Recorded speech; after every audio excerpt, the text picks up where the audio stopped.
नमस्कार. आज आपण एका एका आगळ्या वेगळ्या बातमीसाठी या ठिकाणी उभे आहोत. हा आहे मुंबई बेंगलोर रस्ता आणि या रस्त्यावर वाईमधून मुंबईच्या दिशेने काही शेतकरी आपल्या मागण्यांसाठी चाललेले आहेत. वाई परिसरातील हे शेतकरी आहेत आणि या भागातील स्टोन क्रशरच्या विरोधात यांनी आंदोलन सुरू केलेले. आपली जनावरं, बैल, गायी आणि यांच्यासह कुटुंब कबिल्यासह हे मुंबईच्या दिशेने जातात. काय तुमच्या मागण्या आहेत, काय सांगा?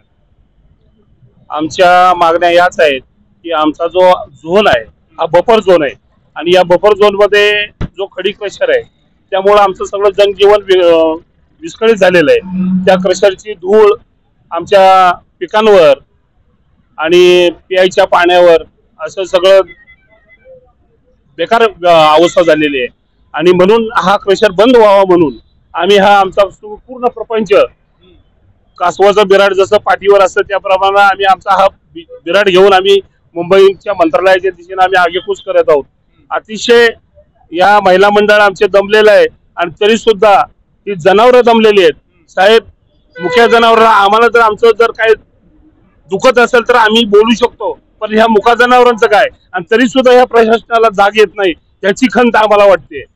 कोणत्या गावामधून तुम्ही आलेले? आम्ही वाई पासून 6 किलोमीटर अंतरावर व्याहळी, कुसगाव आणि एकसर पार्टेवाडी या भागातून आम्ही आलेलो आहोत. त्या 4 गावचे आम्ही सर्व कार्यकर्ते आमचे ग्रामस्थ या ठिकाणी आहेत. मग तो खडी क्रशर बंद होण्याकरता प्रशासनाला तुम्ही काय पत्र, निवेदन यापूर्वी दिले का? तहसीलदारांना, तलाट्यांना, जिल्हाधिकाऱ्यांना, पोलिसांना काय पत्र दिलेत काय? सर्व प्रशासकीय अधिकाऱ्यांना आम्ही आमचे सर्व पत्र दिलेले आहेत, परंतु हे सगळं करून सुद्धा प्रशासन आमच्या मागण्यांकडे दुर्लक्ष करत आहे. हे आमचं दुर्भाग्य आहे. नाही, पण आता माजी मुख्यमंत्री आणि सध्याचे उपमुख्यमंत्री आणि अनाथांचा नाद म्हणलेला एकनाथ शिंदेचा जिल्हा म्हणून सातारा जिल्हा ओळखला जातो आणि त्या सातारा जिल्ह्यातून तुम्ही येत आहे. मग अशा वेळेस तुमचा आवाज ऐकला जात नाही का त्या एकनाथ शिंदे साहेबांकडून? मुख्यमंत्री आमचे आहेत, परंतु मुख्यमंत्र्यांच्या पर्यंत आमचा आवाज पोहोचतोय का नाही ते आतापर्यंत आम्हाला कळलेलं नाही. जर मुख्यमंत्र्यांना जर आमचा आवाज कळला असता तर निश्चितच मुख्यमंत्री आमच्यापर्यंत आले असते. जर ते कदाचित माझा हा आवाज ऐकत असतील, त्यांना जर आमची कदाचित थोडी जरी दया येत असेल तर मुख्यमंत्री साहेबांनी या ताबडतोब या प्रशासनाला थोडीशी कुठेतरी हा झोन थांबवण्यासाठी त्यांनी मदत करावी असं मी त्यांना विनंती करतो. नाही, पण आता हे तुम्ही कधीपासून निघलेत तुमच्या गावामधून? 5 दिवसापासून आमचे हे सर्व तिन्ही गावचे ग्रामस्थ आम्ही मुंबईच्या दिशेने आगेकूच करत आहोत. ज्या ठिकाणी आम्ही जातोय त्या ठिकाणचे तुमच्यासारखे जे गावचे जे शिवसेना प्रमुख असतील, जेव्हा जे कार्यकर्ते असतील ते आम्हाला आतापर्यंत मदत करत आलेले आहेत आणि आज आम्हाला कोणी जर मदत जर नाही केली तर आम्ही आज रस्त्यावर सुद्धा झोपण्याची आमची तयारी आहे, परंतु आम्ही मागे जाणार नाही. पण आता अधिवेशन पण संपलेलं आहे आणि तुम्ही उशीर तुमच्या आंदोलनाला झाला असं वाटत नाही? निश्चितच अधिवेशन जरी संपलं असलं तरी मंत्र्यांना याबद्दल सगळं माहिती आहे, परंतु कुठेतरी हे लोक आमच्या मागण्यांकडे दुर्लक्ष करताय असं वाटतंय मला. जाणून बुजून दुर्लक्ष करताय? नाही, जाणून बुजूनच करताय असं म्हणावं लागेल, कारण आज आम्ही 5 दिवसापासून या रस्त्यावर चाललोय. मग जर त्यांना जर आमची जर दया येत असती तर कुणीतरी प्रशासकीय अधिकारी या ठिकाणी आला असता, आमच्या विनंतीला कुठेतरी मान देऊन थांबलं असतं, आम्हाला थांबवण्याचा प्रयत्न केला असता. आता नुकतीच पंढरीची वारी झाली, वारीत लोक चालत असतात, त्यांची जेवणा खाण्यापिण्याची व्यवस्था अशी, तुमची खाण्यापिण्याची, तुमची राहण्याची काय व्यवस्था आहे? आमची काही देखील व्यवस्था नाहीये.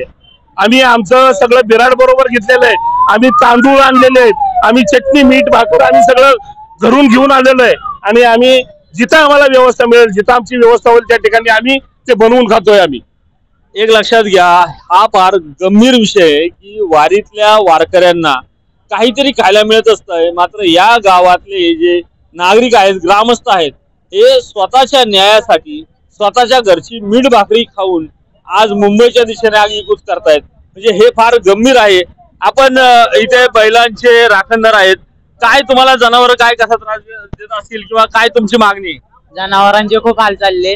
आम्ही 5-6 दिवस आता चालतोय त्यांच्यासोबत. त्यांना चारा बिरा हुडकून आणावा लागतोय असा रस्त्याने शोधून. त्यांचे खूप हाल होत आहेत, पण प्रशासन काय याच्याकडे लक्ष देत नाही. काय तुमची मागणी असते? आमची मागणी एवढीच आहे की प्रशासनातला कोणतरी एक तरी मंत्री यावा आणि आम्हाला न्याय द्यावा. नाही, पण आता मला सांगा की तुमचे तर स्टोन क्रशर मुळे किंवा जे खडी क्रशर साठी तुम्ही आंदोलन करताय, एवढी भारी मुकी जनावर तुम्ही घेऊन फिरताय, तर त्यामुळे काय अडचण होती नेमकी? त्यामुळे आमच्या गुरांचा चारा सगळ्या त्या डोंगरामध्ये आहे. ते डोंगर अख्खा पोखरण्याचं काम करत आहे ते. आणि खूप दुरळा बिरुळा असा उडत आहे. प्रदूषण खूप होत आहे वातावरणात आमच्याकडे. त्यामुळे आमच्या गावाची टाकी आहे तिथे 300 मीटर मध्ये अंतरावर. तिला पण धोका आहे आणि गावातल्या सगळ्याच पिकं बिकं नीट उगवून येत नाहीये त्या स्टोन क्रशर मुळे. खूप प्रदूषण होत आहे. म्हणजे तुमच्या गावची शेती धोक्यात आहे, जनावर धोक्यात आहेत, माणसं धोक्यात आहेत. मग एकनाथ शिंदे अनाथ नाथ तुमच्या गावचे आहेत. कसं बघताय? आता आमच्या गावचे आहेत पण ते काय मदत काय हालचालच कोण करत नाही. आमच्याकडे लक्षच देत नाही. आम्हाला वाऱ्यावर सोडल्यासारखं सोडलंय प्रशासनाने. आता आमच्याकडे लक्ष द्यायला कोणीच नाहीये. आम्ही आता 6वा दिवस आहे. आता चालतच चाललोय. कोणच विचारा येत नाही की तुमचं काय बाबा, काय कसं चाललंय. काय गावाचं नाव म्हणाला? तुमच्या गावाचं नाव काय? तालुका कोणता? जिल्हा कोणता? गावाचं नाव आहे एकसर, तालुका वाई, जिल्हा सातारा. बरं, म्हणजे अनाथांचा नाथ ज्यांना एकनाथ म्हणलं जातं, त्यांच्या सातारा जिल्ह्यातून ही मंडळी गेले 5 दिवस झाले चालतायत मुंबईच्या दिशेने आगेकूच करत असताना आज 6वा दिवस आलेला आहे. आणि आजही या गरीब शेतकऱ्यांकडे पाहायला कोणाकडेही वेळ नाही. अधिवेशन जरी संपलेलं असलं तरी आजच्या दिवशी या भागातील स्टोन क्रशरमुळे या भागाच्या जनावरांचा, या भागातल्या नागरिकांचा अन्नधान्याचा प्रश्न बिकट होऊ शकतो. या पार्श्वभूमीवर हे शेतकरी आपल्या पाठीवर बिराड घेऊन मुंबईच्या दिशेने आगेकूच करतायत. यांना शासन कशा प्रकारे न्याय देतं हे पाहणं औत्सुक्याचं ठरणार आहे.